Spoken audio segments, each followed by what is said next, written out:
प्रधानमंत्री नरेंद्र मोदी ने इजराइल पर जो आतंकी हमला हुआ है उसको लेकर दुख व्यक्त किया है। प्रधानमंत्री मोदी ने कहा कि इस मुश्किल घड़ी में भारत इजराइल के साथ खड़ा है। इजराइल के ऊपर 5000 मिसाइलें छोड़ी बहुत कम समय में।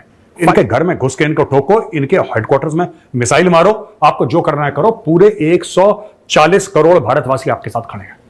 इजराइल से ज्यादा नफरत करते हैं या हिंदुस्तान से? मैं इजराइल से ज्यादा करता हूँ। सारी बात कॉन्सिक्वेंसेस नजर आएंगे। ऑब्वियसली इजराइल के पास एक बड़ी मिलिट्री पावर है, वो they will come with full force और उसके कॉन्सिक्वेंसेस अगले कुछ दिनों में। अभी तो वो विक्टिम कार्ड शो कर रहे हैं कि हम पे हमला हो रहा है। जब वो रियल पावर में आएंगे तो फिर जब होगा फिर दुनिया कहेगी कि फलस्तीन के साथ क्या हो रहा है। हमास और इसराइल के दरमियान जंग छिड़ गई है। हमास ने इसराइली फोर्सेस की जारहियत के खिलाफ तूफानुल अक्सा शुरू कर दिया है। अमेरिका, इजराइल और इंडिया मिलकर पाकिस्तान को घेरा डाल रहे हैं, क्योंकि अगर इंडिया इजराइल से असलहा इंपोर्ट करेगा, असलहा खरीदेगा, तो जाहिर है उसका वाहिद हदफ तो पाकिस्तान है।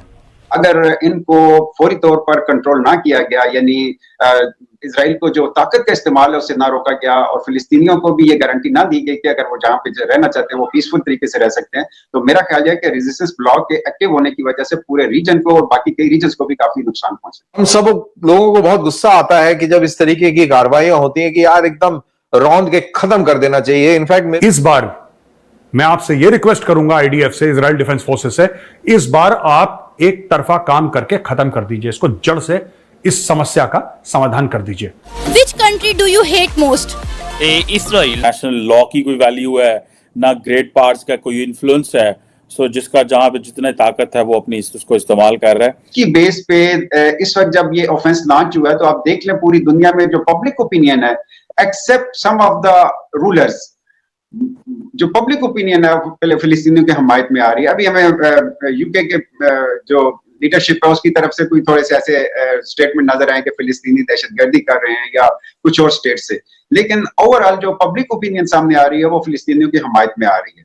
तो इस तरह के मैप दिखाने से मेरा ख्याल है कि चीजें खत्म नहीं होती, क्योंकि मोदी साहब भी इस तरह के मैप दिखा चुके हैं, बल्कि इसराइल कश्मीर को वो पक्का इंडिया का हिस्सा बना चुके हैं। अगर इस तरह मुमकिन होता तो मेरा ख्याल है अब दुनिया के नक्शे बहुत पहले से तब्दील हो चुके होते। मेरा ख्याल है कि जो यूनाइटेड नेशन चार्टर बनाया था, जो इंटरनेशनल लॉ बनाया था, कम से कम इंटरनेशनल लीडरशिप को इसकी इंप्लीमेंटेशन होने देना चाहिए। ऑपरेशन अल-अक्सा फ्लड या हमास, जो कि एक टेररिस्ट ऑर्गेनाइजेशन है, ठीक है दोस्तों, इसने इजराइल के ऊपर 5000 से ज्यादा रॉकेट फायर कर दिए और उन्होंने बोला कि 20 मिनट के अंदर, सिर्फ और सिर्फ 20 मिनट के अंदर इजराइल के ऊपर उन्होंने 5000 रॉकेट मार दिए।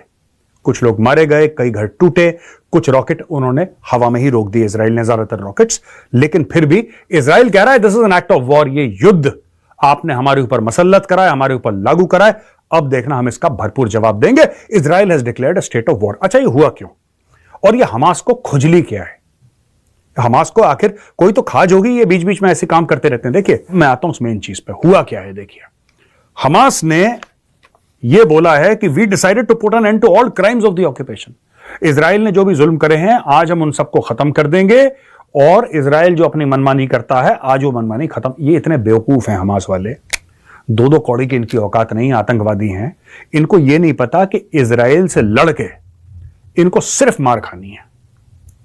ये एक तरफा ये लड़ाई भी नहीं है दोस्तों। जो कहता है कि इजराइल के हमास से लड़ाई हो गई वो भी झूठ बोल रहा है। ये लड़ाई नहीं है, ये पिटाई है। ये पिटाई है, क्योंकि लड़ाई क्या होता है, दोनों लड़ते हैं तब होती है लड़ाई। पिटाई एक तरफा होती है। अब इजराइल मैदान में आ गया है। ये देखना है चूहे, अभी आप देखना है चूहे कैसे भागते हैं, क्योंकि इजराइल अपने टैंक वैंक लेके, अपने सब कुछ लेके, आप देखिएगा इजराइल घुस जाएगा बिल्कुल अंदर और एक एक करके ठोकेगा, एक एक करके निकाल के एक एक करके निपटाएगा। और फिर ये लोग पता है क्या करेंगे? मैं बता रहा हूं दोस्तों, इजराइल का जो असली जिसको कहते हैं कि इमेज जो है वो खराब करने का ठेका हमास ने ले रखा है। मेरी जो अंडरस्टैंडिंग है पैलेस्टीन के बारे में या मिडिल ईस्ट के बारे में, मेरा ख्याल है कि अभी ये सिर्फ 10% पावर शो हुआ है और अभी कुछ भी उन्होंने शो नहीं किया, जितना मेरी अंडरस्टैंडिंग है। और ये 10% शो करके अगर दुनिया को सरप्राइज कर सकते हैं तो आप सोच सकते हैं कि रिमेनिंग 90% क्या होगा।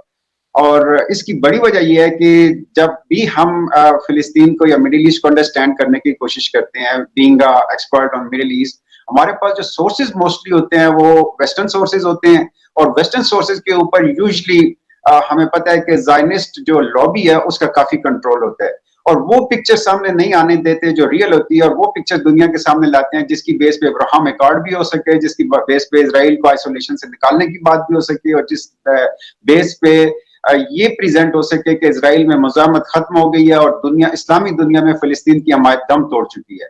तो जाहिर है कि जब एनालिसिस आते हैं हमारे सामने तो हमारा माइंड भी वैसे ही मेकअप हुआ होता है कि यार फिलिस्तीन अब एक आउटडेटेड मसला खत्म हो चुका है। लेकिन जब उस सिनारियो में भी हम जैसे लोग ऐसी कोई बात करते हैं तो उसको रिकग्नाइज नहीं किया जाता था, और ये इस तरह की चीजें हमें ये दिखा रही हैं कि इंटरनेशनल लॉ ने जो राइट फिलिस्तीनियों को या कश्मीरियों को दिया है कि till the time they are living in occupied land they have legal right to confront with occupied powers, ये एक इंटरनेशनल लॉ ने ये राइट दिया हुआ है, और यूनाइटेड नेशन के चार्टर में भी ये मौजूद है। और इसकी बेस पे आप देखें तो फिलिस्तीनियों को उनके घरों से निकाल के वहां पे दूसरे मुल्कों से लाकर लोगों को बसा दिया गया है, और ये इंटरनेशनली उनसे डिमांड की जा रही है कि या तो आप इजराइल की गुलामी तस्लीम करके गुलामों की जिंदगी एक्सेप्ट कर लें, या फिर जो गजा स्ट्रिप है और जो वेस्ट बैंक है इसको छोड़ के यहाँ से निकल जाएं। यानी 2 स्टेट जो फार्मूले की बात यूएन ने की थी और इस्लामी दुनिया कर रही है और बड़ी बड़ी ताकतें कर रही हैं, उसको भी आउट ऑफ क्वेश्चन माना जा रहा है। तो ऐसी सूरत हमास और हिजबुल्लाह दोनों क्या करते हैं मैं आपको बताता हूं, ये ऐसी लाशें दिखा देंगे, जिंदा लोगों को लेटा देंगे और उनके ऊपर सफेद चादर डाल देंगे कि जैसे मरा हुआ आदमी है। छोटे छोटे बच्चों को ऐसे दिखाएंगे कि बच्चा मरा हुआ, बच्चे को बोला तुम सांस मत लेना, कुछ मत लेना, उनकी फोटोग्राफी करते हैं ऊपर से, और फिर उसको ये वायरल करते हैं सोशल मीडिया पे, कहते हैं कि देखो इजराइल ने इतने 50 लोग मार दिए, 100 लोग मार दिए। ये ऐसे काम करते हैं, और लोग जो हैं भावुक तो होते हैं, लोग कहते हैं हो इजराइल इतना बुरा है, इजराइल ने बच्चों को मार दिया। देखिए बात ये होती है कि ये क्या करते हैं, ये जो रॉकेट आए हैं कहां से आए हैं, मैं आपको पूरी स्कीम बता देता हूं। इनकी जो स्कीम होती है ना हर चीज की, माल बेचने की, इनकी माल बेचने की स्कीम क्या है? इनकी माल बेचने की स्कीम यह है कि दोस्तों जितने भी रॉकेट फायर करते हैं ये रॉकेट फायर करते हैं, जो एरिया होगा ना कहीं से तो रॉकेट टेक ऑफ करेगा, वो कोई तो उसका बेस होगा ना जहां से रॉकेट टेक ऑफ कर रहा है हवा में।